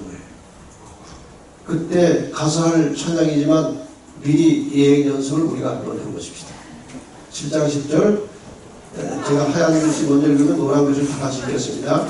그들이 큰 소리로 외쳐 가로되 구원하심이 보좌에 앉으신 우리 하나님과 어린 양에게 있도다 하고 이 구원받은 모든 영광을 다 하나님께 돌리는 거예요. 하나님의 아들의 마지막 대관식은 하늘과 땅의 모든 거민이 모인 가운데 행해진다. 이제 만왕의 왕께서는 최고의 위엄과 권세를 가지고 당신의 정부에 반역한 자들에게 선고를 내리시고 하나님의 율법을 범하고 그분의 백성을 박해한 자들에게 판결을 집행하신다. 대관식이 끝나자마자 이제 하늘에서 불이 내려와서 저희를 소멸하고, 이것이 성경이 말하는 지옥입니다. 지금 많은 사람들이 지옥불에 대해서 오해를 하고 있어요. 지하 어느 곳에 영원히 뭐가 불이 타고 있는가. 예수를 안 믿고 죽으면 지옥불에 들어가서 영원한 고통을 받는다. 그렇게 가르쳐요. 제가 많은 사람들과 이제 이 성경을 가르치다가 이 문제에 이렇게 부딪히면은 정말 이해를 잘 못해요. 이 문제에 대해서 약간 의심을 가지고 있던 사람들은 금방 깨닫는데, 이 사람이 죽으면 영혼이 분리돼서 악한 영혼이 지옥에 가서 영혼이 탄다고 하는 그것을 아주 확실하게 믿고 있는 사람들은 그것을 잘 가르쳐서 정상으로 회복시키는데 거의 6달이 걸려요. 잘 못 봐요. 그게 무서운 겁니다. 이게. 근데 이것은 상식적으로 생각해봐도 얼마든지 쉽게 돌릴 수 있는 것입니다. 사람들은 깊이 생각지 않고 성경을 읽어요. 첫째, 하나님께서 사람이 기껏 지어봐야 100년 지은 죄를 가지고 그 사람의 영혼을 지옥에 집어넣고 영원토록 고통을 받게 하실 분입니다. 절대 하나님은 그런 분이 아니에요. 하나님은 행한 대로 갚으시는 분이에요. 그래서 영국 성공회에서는 이 영원히 불타는 지옥소를 포기하기로 선언했습니다. 오래전에. 그 다음에 영혼이라는 것은 사실 그 헬라의 철학사상이에요. 소크라테스와 그 아리스토텔레스, 플라톤, 아리스토텔레스에 이어지면서 만들어진 그 하나의 가상적인 추측이고 철학사상입니다. 몸에서 영혼이 분리된다는 것은. 이것을 종교 암흑시대 동안에 여러 걸 만들어서 돈벌이 하려고 교리화시킨 것이에요. 영혼이 천당 간다. 그러다가 가족들이나 누가 헌금하면 천당으로 올라갈 수도 있다. 이거를 하기 위해서 영혼 분별설을 교리화시킨 겁니다. 그 철학사상은. 이것이 교회에 묻어져가지고 지금 온 교회를 지배하고 있어요. 만약에 영혼이 그 사람들이 믿는 대로 분리될 수 있는 별개의 것이라고 가정을 해봅시다. 가정. 뭐 분리돼서 별개로 존재하지는 않지만 가정을 했을 때 탄다는 것은 물질이 있어야 타는 거예요. 영혼은 물질로 그들이 이해하지 않아요. 그냥 영적인 어떤 무슨 막연한 그런 무슨 바람 같은 존재로 생각하고 있는데 탈 게 뭐 없어요. 물질이 아닌데요. 그 다음에 그 영혼이 지옥 가서 영원한 불 속에서 뜨거워 계속 고통을 받는다고 그랬는데 오감이 있어야 고통이 있는 거예요. 영혼에게 그런 게 있다고 해도 그들이 생각하는 영혼에는 그런 게 없어요. 그냥 막연하게 믿는 거예요. 성경이 말하는 악인이 소멸하는 지옥은 바로 이 상태입니다. 그리고 여기에 불은 영원한 불일 수가 없습니다. 성경이 말하는 영원한 불이라는 것은 두 가지 의미가 있어요. 사람이 끌 수 없는 불이에요. 그 다음에 불타서 멸망한 결과가 영원하기 때문에 영원한 불이에요. 유다서 1장 7절에 보면 소돔 고모라 사람들이 그 다른 색을 따라 동성애하다가 영원한 불의 형벌을 받음으로 거울이 되었느니라 그렇게 나와 있어요. 소돔 고모라가 영원한 불의 형벌을 받았다고 되어 있어요. 그 만약에 실제적으로 영원한 불이라고 하면은 옛날 소돔 고모라 있던 자리에 지금도 불나고 있어야 돼요. 불타서 멸망한 결과가 영원한 거예요. 사람이 할 수 없는 불입니다. 그것은. 그래서 만약에 이것이 영원한 불이라면은 상황이 매우 복잡합니다. 구원받은 성도들이 성에 앉아가지고 영원히 불구경만 하고 있는 거예요. 거기 아버지도 타고 있고 아내도 타고 있고 남편도 타고 있고. 이건 있을 수 없는 일입니다. 이 불을 통해서 모든 죄와 죄의 흔적과 근원이 완전히 소멸된 거예요. 그리고 이것은 이제 둘째 사망이라고 되어 있습니다. 둘째 사망 불못이다. 한 책에는 이렇게 기록되어 있습니다. 땅의 표면은 마치 용해된 하나의 덩어리, 곧 하나의 거대한 끓는 큰 불못처럼 된다. 이때는 경건치 않은 자들의 형벌과 멸망의 때이다. 이것은 여호와의 보수할 날이요 시온의 송사를 위하여 신원하실 때이다. 이렇게 해서 이제 악인들이 다 그 악의 보응을 받고 멸망당하는 것입니다.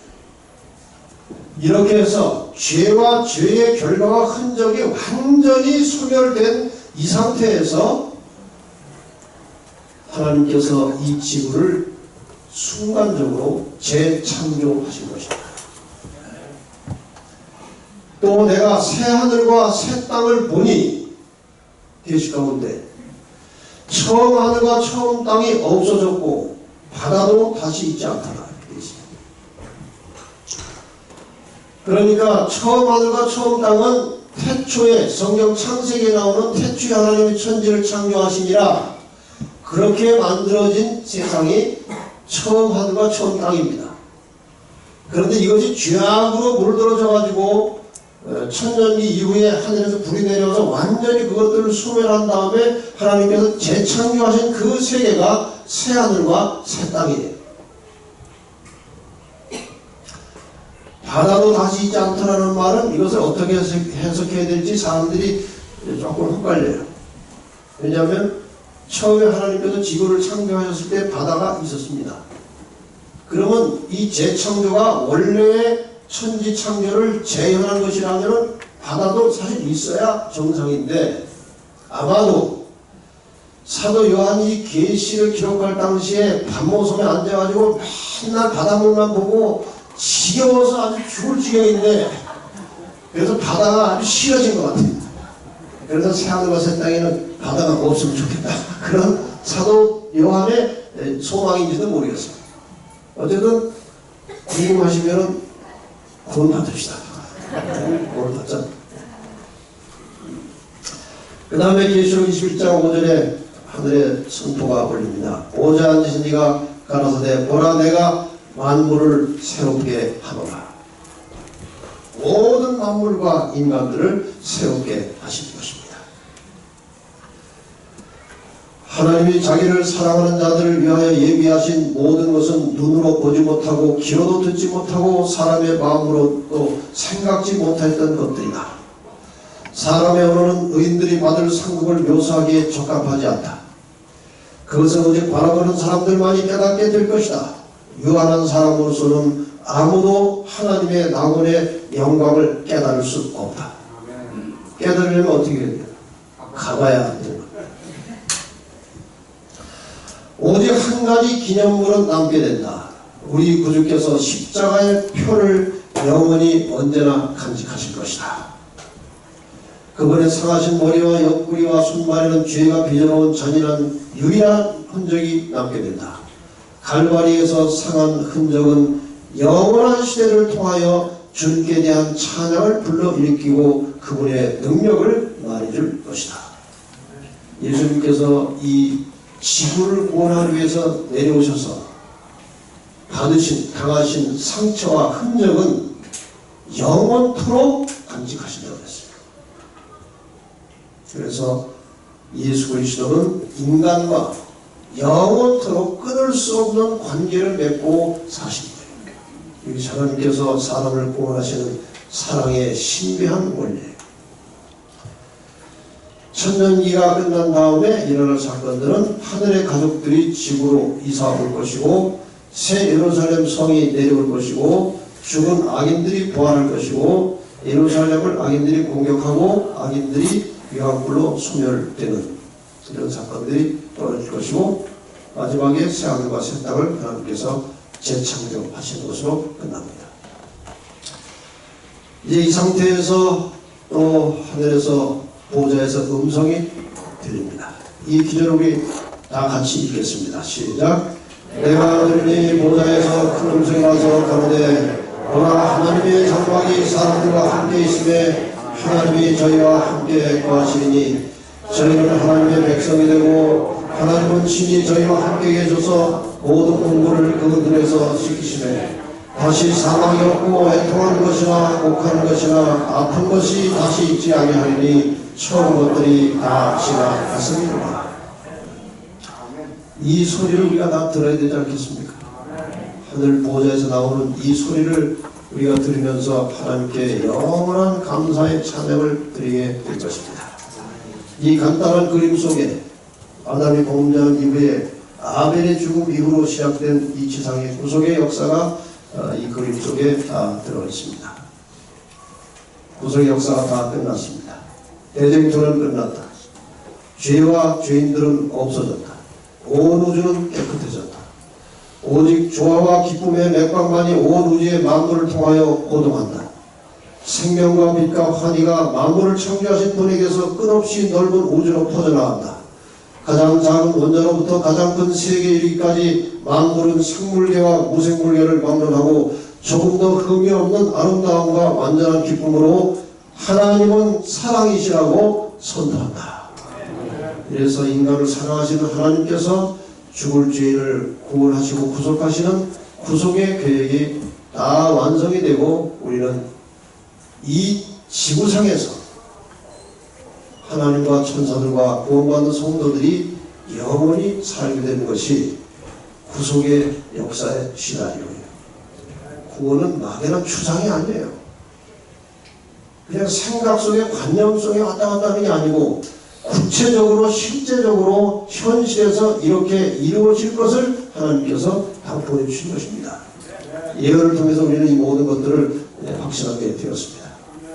첫날 시작하면서 읽었던 창세기 3장 15절의 말씀이 이렇게 해서 성취되고 끝나는 거예요. 내가 너로 여자와 원수가 되게 하고 너의 후손도 여자의 후손과 원수가 되게 하니 여자의 후손은 네 머리를 상하게 할 것이요 너는 그의 발꿈치를 상하게 할 것이니라. 십자가를 통해서 발꿈치에 상처를 입으신 구주께서 부활하시고 살아나셔서 회복되신 다음에 다시 이 땅에 오셔서 사탄을 완전히 이 지구상에서 우주에서 제해버리시는 선악의 대쟁투가 그렇게 끝나는 것입니다. 이제 정리해서 마치겠습니다. 창세기 3장 15절에 여자, 구약의 여자 이스라엘, 신약의 여자 교회입니다. 이 여자를 용이 사탄이 공격을 역사적으로 했습니다. 이스라엘을 제일 첫 번째 공격한 용, 이 세상의 세력은 애굽이죠. 애굽, 아수르, 바벨론, 페르시아, 헬라, 로마 제국. 이게 다 이제 공부했으니까 이제 복수해서 정리하는 거예요. 그 다음에 로마 제국이 열국으로 분열됐다가 열불 사이에서 작은 불이 올라오는데 그것이 다니엘 7장 공부하신 날 로마 교회인 것을 우리가 역사적으로 성경적으로 확실하게 확인을 했습니다. 이것이 1260년 동안 교회와 성도들을 박해하다가 상처를 입고 1798년에 무대 뒤로 사라졌는데 마지막에 다시 등장한다고 되어 있습니다. 등장했습니다. 그리고 마지막에 등장한 이유는 끝까지 하나님의 말씀에 충실한 남은 자손을 쓸어버리려고 등장한 것입니다. 여기 마지막 싸움이 일어나게 될 것이고 여자의 후손, 지금 여기 창세기 3장 15절에 나오는 주인공을 그대로 다 종합해서 지금 설명드리는 거예요. 2000년 전에 오셔서 구속을 십자가에서 구원을 이루셨고 그 다음에 구원받은 성도들을 데리러 다시 오실 것이고 조만간 재림하시면 1000년의 기간이 있고 지구는 황폐한 상태에 있다가 1000년이 차면 하늘의 모든 가족들이 다시 이 땅으로 이주해 내려올 것이고 악인은 부활했다가 멸망당할 것이고 새로운 세상이 영원토록 가는 것이 이것이 창세기 3장 15절의 메시지예요. 이것을 제가 다른 그림으로 하나 또 그려봤습니다. 저는 원래 이 초등학교 때부터 그 공과대학 건축 설계과를 가려고 했어요.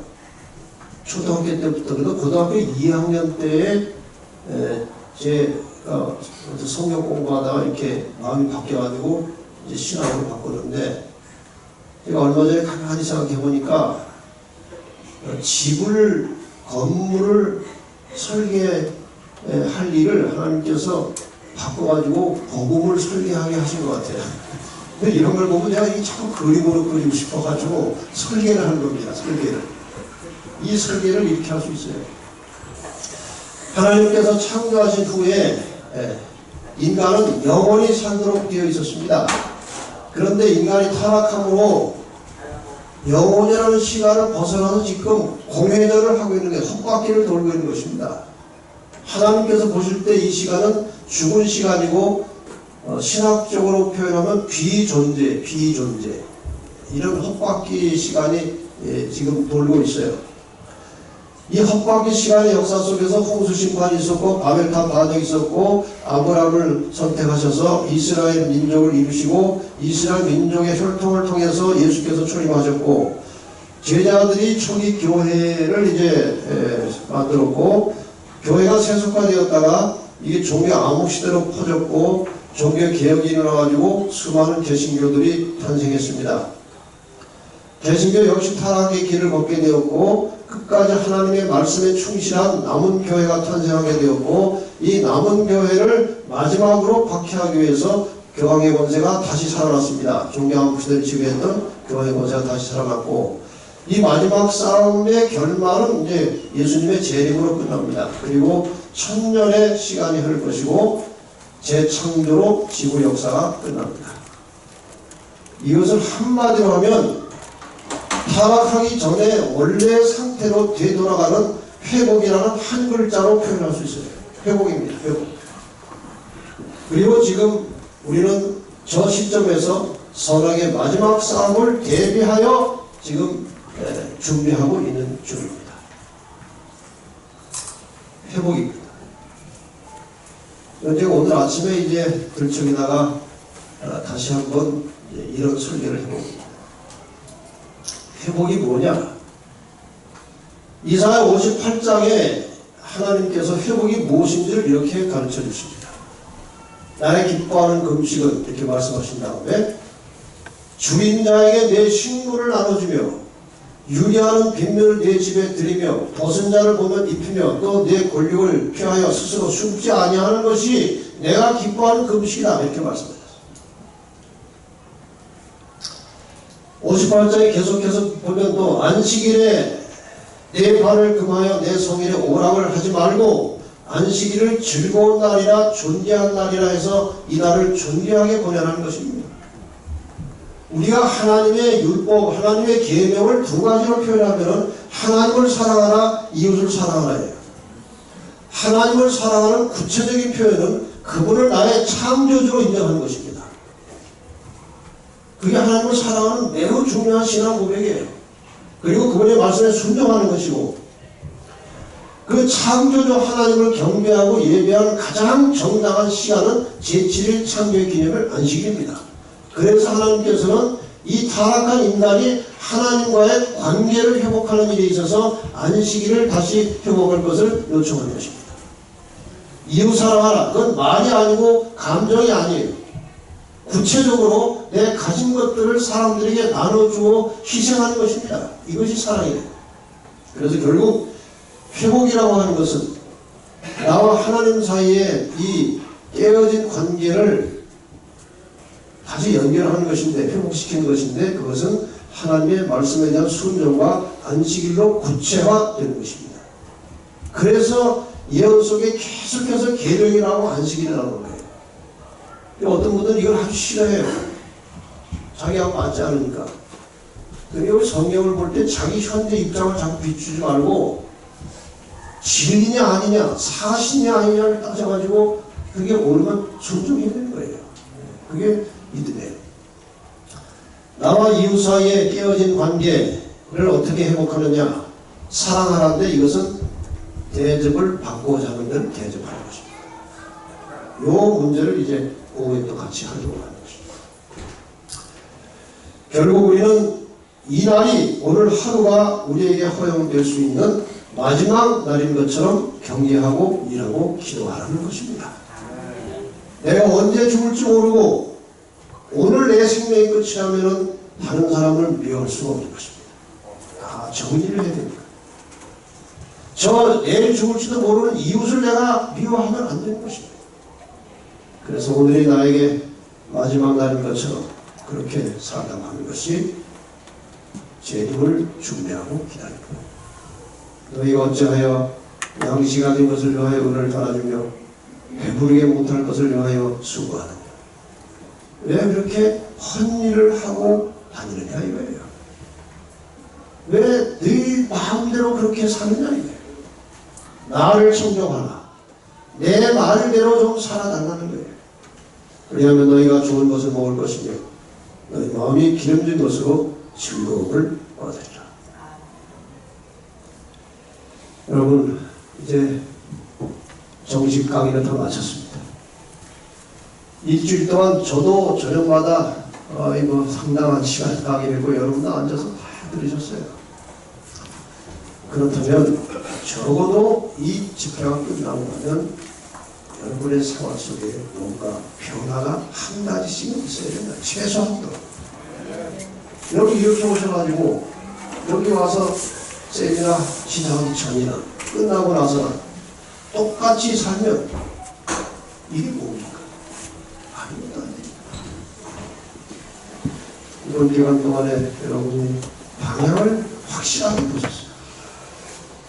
우리가 살고 있는 어느 시공에 주님이 갑자기 오시는 게 아니에요. 미래 어느 시점에 주님은 분명히 오십니다. 우리는 지금 재림을 향해서 가는 나그네들이에요.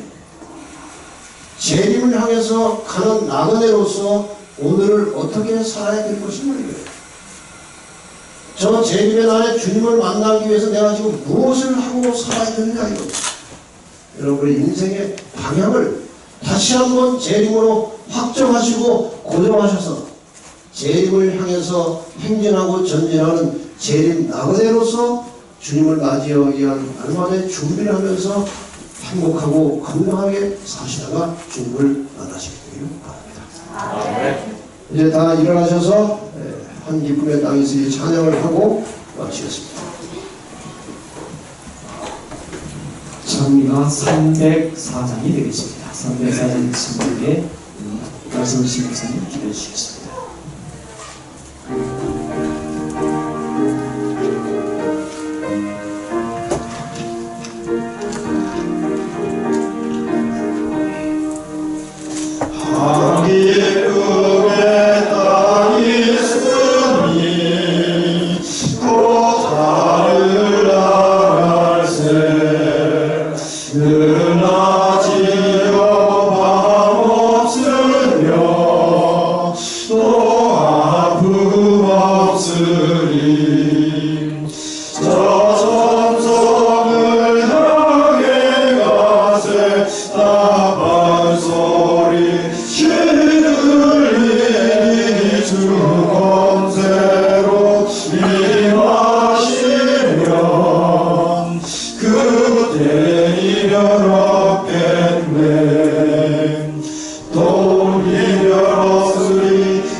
저 천성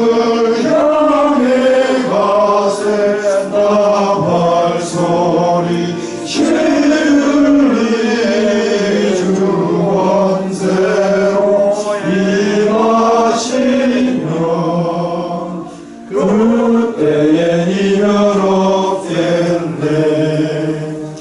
또 이별 없으리 그대엔 없으리. 또 이별 없으리 그대엔 없으리. 주건새로 임하시면 그때엔 이별 없으리. 하늘에 계신 아버지, 이 마지막 시대의 백성들을 위해서 주신 예언의 말씀을 통해서 오늘 이 시간 우리가 가게 될, 영원히 살게 될 새하늘과 새 땅을 미리 보게 해주셔서 감사합니다. 우리에게 믿음을 주시옵소서. 주님이 오시는 것을 분명히 확실히 믿게 하여 주시고, 그날을 위해서 늘 준비하고 기다리며 그 소식을 다른 사람들에게 전하고 증거하며 살아가는 우리 주님의 신실한 제자들, 증인들이 되게 하여 주시옵소서. 우리 마음에 무언가 우리의 정결한 심령을 가리고 있던 모든 안개들을 거두어 주시고, 영의 눈을 열어주셔서 하나님과 하늘을 보게 하여 주시옵소서. 아버지, 마지막 시대에 우리를 살게 하는 것은 진리의 빛을 따라 사는 것임을 마음속에 뼛속에 새기게 하셔서 사람을 보고 좌우를 살피지 말게 하시고 오직 진리 대신 예수 그리스도를 바라보고 우리의 목숨을 바쳐서 진리의 길을 따라 살아가는 충성된 하나님의 종들이 되게 하여 주시옵소서. 여기 함께 머리쓰고 기도하는 모든 성도들의 개인적인 삶을 하나님께서 살펴주시고 기억해 주셔서 그들이 사는 날 동안 큰 재난과 어려움이 없도록 지켜주시고, 혹시 그러한 것들이 있을지라도 피하고 극복할 수 있는 믿음과 힘을 주셔서 이 세상을 마침내 극복하고 승리하여 하늘 우리 바닷가에 서서 우리 모두가 함께 모세와 어린 양의 노래를 부를 수 있는 날까지 우리의 인생길을 지도하여 주시옵소서. 이제 이번 기간 동안에 말씀을 듣고 새로운 결심을 하고 새로운 마음으로 성전을 떠나가는 모든 성도들에게 예수 그리스도의 크고 놀라우신 은혜와 우리 아버지의 다함없는 사랑과 성령의 감화 감동하심이 영원토록 그리고 삶의 순간마다 우리와 함께하여 주시기를 예수 그리스도의 이름으로 축원하옵나이다. 아멘.